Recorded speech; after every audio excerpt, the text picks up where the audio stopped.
Hello everyone, ఎలా ఉన్నారో కొంచెం కామెంట్స్లో చెప్పండి. ఈ వీడియోలో మనం ఈ రోజు రిలీజ్ అయిన ఫ్యామిలీ స్టార్ మూవీ ఎలా ఉంది, ఈ వీకెండ్కి థియేటర్లో చూడొచ్చా లేదా అనేది మాట్లాడుకుందాం. ముందుగా ఈ వీడియోని లైక్ చేయండి. Okay then let's start our review. Coming to the story line. ఒక నార్మల్ మిడిల్ క్లాస్ అబ్బాయి తనకి ప్రాబ్లమ్స్ వస్తే ఎలా ఫేస్ చేశాడో, వాడిని గెలికితే ఎంత దూరం వెళ్ళాడో అనేది basic story line. Coming to the positives, production values top notch, rich production values కనపడతాయి ఈ సినిమాలో.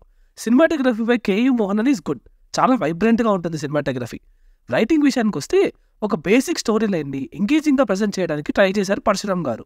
కొన్ని ఎమోషన్స్ బాగా వర్కౌట్ అయ్యాయి, లైక్ ఫస్ట్ హాఫ్లో వచ్చే ఫ్యామిలీ ఎమోషన్స్ కానీ, అండ్ సెకండ్ హాఫ్లో వచ్చే మృణాల్ ఠాకూర్ స్పీచ్, ఇలాంటివన్నీ కొన్ని సీన్స్ పరంగా ఎమోషన్స్ బాగానే పండించారు. Coming to the negatives of the film, right from the start film ఒక ఆర్టిఫిషియల్ నేచర్లో ఉంటుంది. విజయ్ దేవరకొండ యాక్టింగ్ నుండి టేకింగ్ అండ్ మ్యూజిక్ వరకు అంతా ఏదో సూపర్ఫిషియల్గా ఆర్టిఫిషియల్గా అనిపిస్తుంది, కొంచెం కూడా న్యాచురల్గా అనిపించదు. సో అక్కడ కొద్దిగా డిస్కనెక్ట్ అయిపోతాం.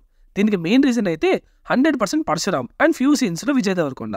ఓవరాల్గా బాగానే చేశాడు, బట్ కొన్ని సీన్స్లో ఆర్టిఫిషియాలిటీ అనేది కనబడిపోతుంది. సో రైటింగ్ అయితే హిట్ అండ్ మిస్ అనమాట. ఒక చోట బాగుంటే ఇంకో చోట అస్సలు బాగోదు.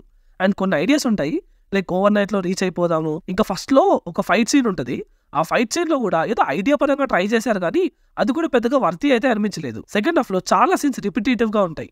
చెప్పడానికి ఫ్యామిలీ స్టార్ అనే టైటిల్ అయినా కూడా it's more love story between Vijay Deverakonda and Mrunal Thakur. Second హాఫ్లో మూవీ యూఎస్కి షిఫ్ట్ అయ్యాక సీన్స్ అన్ని రిపిటేటివ్గా కనిపిస్తాయి, అంత రిపీట్ చేయాల్సిన అవసరం లేదు అనిపించింది. విచ్ ఈస్ వెన్ మనకి ఎడిటింగ్లో లూప్ హోల్ అనేది కనిపిస్తుంది. 2.5 hours ఫిల్మ్ అయినా కూడా చాలా లాగ్ అనిపించింది. దానికి మెయిన్ రీజన్ ఇది రిపిటేటివ్నెస్సే. దీనికి తోడు సాంగ్స్ ప్లేస్మెంట్ ఒక పెద్ద డ్రాబ్యాక్. సెకండ్ హాఫ్లో వచ్చే ఒక కపుల్ ఆఫ్ సాంగ్స్, ఫస్ట్ హాఫ్లో కూడా ఇంట్రో సాంగ్ తప్పితే మిగతా సాంగ్స్ అన్ని మిస్ప్లేసే చేశారు. అండ్ క్లైమాక్స్లో ఒక ఎక్స్టెండెడ్ ఫైట్ పెట్టారు, బట్ అది కూడా అంత ఇంట్రెస్టింగ్గా ఏం లేదు, పెద్దగా పండలేదు.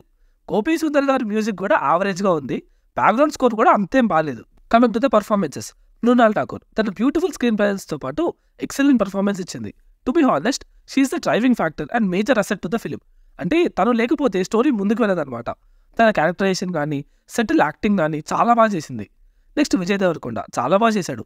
గోవర్ధన్ అనే రోల్కి చాలా వేరియేషన్స్ ఉన్నాయి, గుడ్, బాగానే చేశాడు అనిపించింది.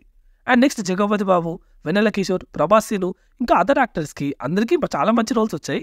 మంచి రోల్స్ అంటే పెద్దగా డెప్త్ ఉన్న రోల్స్ కాదు, బట్ ఆ క్యారెక్టర్ కూడా స్కోప్లో they did well. And the final verdict is it's a below average to average film. నేనేం పెద్దగా ఎక్స్పెక్టేషన్స్ పెట్టుకొని వెళ్ళలేదు, చాలా నార్మల్గా వెళ్ళాను.